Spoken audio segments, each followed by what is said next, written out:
मसीह में आप सबकी सलामती हो। मैं डॉक्टर नवाज़ इकबाल पेशावर से एक मरतबा फिर आपकी खिदमत में अपने YouTube channel Glory to God की वसातत से मुखातिब हूँ। मेरे अज़ीज़ बहन भाइयों, इन दिनों हम एक सीरीज़ हम स्टडी कर रहे हैं करंथियों 12 बाब में मरकूम जो खुदा के रूहुल कुद्स की 9 नेमतें हैं, हम उनको 1 बाय 1 स्टडी कर रहे हैं। लास्ट फर्स्ट एपिसोड में मैंने एक क्वेश्चन जो था गैर ज़ुबान के ताल्लुक़ से वो डिस्कस किया था।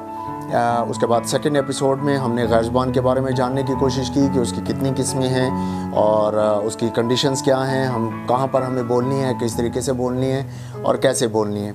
आज और इसकी सिलसिले में हम इन 9 जो नेमतें हैं इनको 3 ग्रुप्स में हम डिवाइड कर सकते हैं। पहला है मुकाशफा का ग्रुप कहलाता है, जिसमें इल्मियत का कलाम, हिकमत का कलाम और रूहों का इम्तियाज़ है। दूसरा ग्रुप जो है वो ताकत का ग्रुप कहलाता है, जिसमें ईमान की नेमत, मौजज़ात की नेमत और शिफा की नेमत है।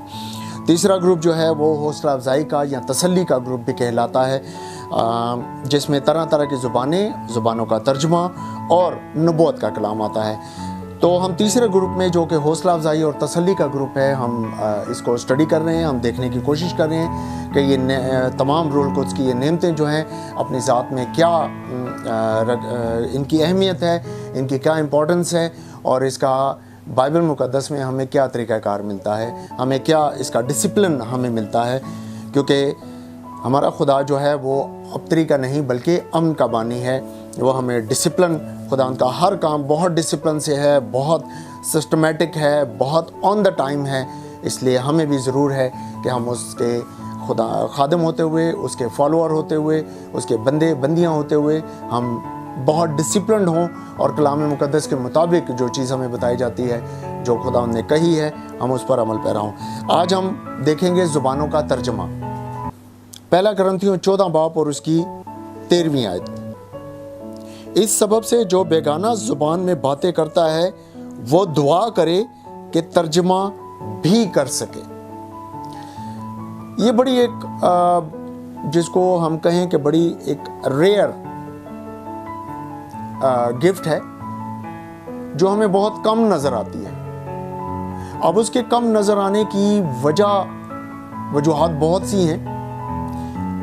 मेरे जो मुशाहिदे में जो बात आई है वो ये है कि तर्जमा की नेमत की तरफ शायद हम उसको इतनी इम्पोर्टेंस नहीं देते हैं, उसको हम इतनी अहमियत नहीं देते हैं। हम गैर ज़ुबान की नेमत को सिर्फ हम, जैसा कि मैंने कहा था कि वो दुआया नेमत है अपनी ज़ात के लिए, तरक्की के लिए और कलीसिया की तरक्की के लिए। लेकिन कलीसिया की तरक्की के लिए वो तब होगी अगर गैर ज़ुबान की नेमत रखने वाला खुद तर्जमे की नेमत भी रखे और यहाँ कलीसिया में कोई मौजूद दूसरा शख्स इस नेमत से मामूर हो। क्योंकि हमने लास्ट टाइम भी देखा था कि नबूवत, क्योंकि ये तर्जमे की नेमत जो है वो नबूवत के ज़ुमरे में आती है। इसको मज़ीद डिटेल से जब हम नबूवत की प्रोफेसी की नेमत को हम डिस्कस करेंगे तो फिर उसमें हम इसको मज़ीद डिटेल में देख सकेंगे। इसके लिए ये कंडीशन है कलीसिया में बोलने के लिए, गैर ज़ुबान की नेमत के लिए कलीसिया में बोलने की ये कंडीशन है कि वो उस वक़्त बोली जाए जब कलीसिया में कोई तर्जमा करने वाला मौजूद हो, तब वो कलीसिया की तरक्की का सबब बनेगी। अगर ऐसा नहीं है तो कलाम मुक़द्दस में साफ तौर पर मरकूम है कि गैर ज़ुबान बोलने वाला चुपका रहे या अपने आप में दुआ करे, ना कि दूसरों के दिखाने वाले। क्योंकि अगर कोई उसमें नौमौलूद है, कोई ईमान में इतना मजबूत अभी नहीं है, कोई शख्स ईमान में इतना तरक्की कर रहा है और यहाँ वो रूहानी तौर पर, स्पिरिचुअली तौर पर उस लेवल पे नहीं है, तो वो कंफ्यूज हो जाएगा। वो कंफ्यूजन जो है वो उसके लिए ठोकर का सबब भी हो सकती है कि हम एक ऐसा काम कर रहे हैं जिसको हम खुद भी नहीं समझते। तो ये एक ईमान की, अच्छा, इसके साथ ईमान की नेमत, मैंने जैसा कि कहा था कि तमाम नेमतें जो हैं वो एक दूसरे के साथ रिलेटेड है, एक दूसरे के साथ कनेक्टेड है। तो जब हम गैर ज़ुबान की नेमत खुदान हमें मुलब्बस करता है, गैर ज़ुबान की नेमत देता है, तो इसमें सबसे पहले जो हमारी नेमत हमारे अंदर काम करती है, अनकॉन्शियसली हम उसको कह लें या गैर मरई तरीके पर या गैर अनजाने तरीके से, वो है ईमान की नेमत।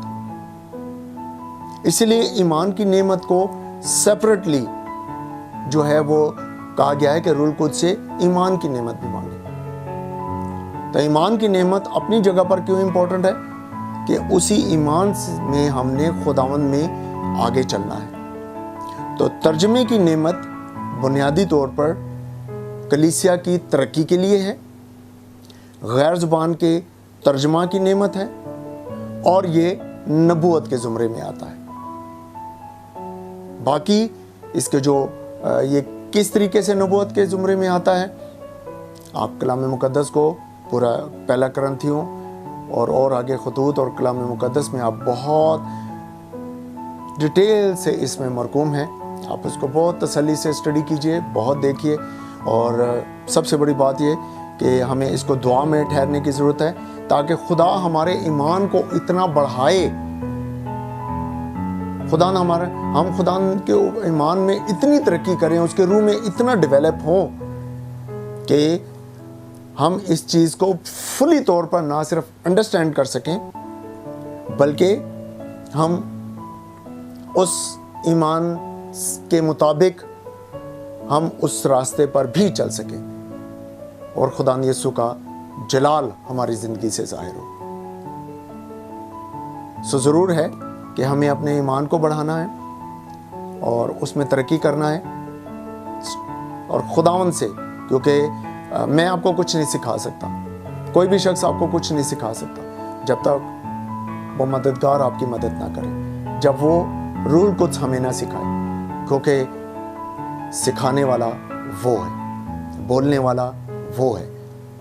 तो ज़रूर है कि हम मुकम्मल तौर पर खुदान को मौका दें कि वो हमें अपने जलाल के लिए इस्तेमाल करें। हम यहाँ पर एक ख़ास बात मैं करना चाहता हूँ। मेरे मुशाहिदे में ये चीज़ आई है कि लोग खुदावंद के आगे जब झुकते हैं तो वो अपनी चॉइसेस रखते हैं कि खुदा मुझे ये नेमत दे, खुदा मुझे ये नेमत चाहिए। अब पाकरू के लिए लिखा है कि वो जिसको जो चाहता है बांटता है। हमारे लिए बहुत कम हम ये जानने की कोशिश करते हैं कि मेरे लिए खुदा की क्या मर्जी है, मेरा खुदा के हजूर में क्या मकाम है, खुदा ने मुझे किस लिए बुलाया है, मेरी कॉलिंग क्या है, मेरी बुलाहट क्या है। तो जब हम अपनी बुलाहट को समझेंगे तब हम अपनी नेमत को समझ सकेंगे, और अगर हम अपनी बुलाहट को नहीं समझते तो हम अपनी नेमत को भी नहीं समझ सकते। हम उसके मुताबिक खुदा की मर्जी को भी अपने लिए नहीं जान सकते कि खुदा की हमारे लिए मर्जी क्या है। और जाहिर है जब हम नहीं जानेंगे तो फिर हम इंसानी तरीके से चलने की कोशिश करेंगे, और फिर खुदा का तो हमारे से गिला ही बनता है ना। सो ज़रूर है कि हम जब सरेंडर करते हैं खुदावंद के आगे, तो फिर खुदावंद की मर्जी है कि वो हमें कहाँ पर कैसे इस्तेमाल करता है। तो खुदावंद का जलाल हमारी ज़िंदगी में मुकम्मल तौर पर ज़ाहिर होता है। हमें अपनी ताबेदारी खुदावंद को दिखानी है। Thank you very much. God bless you.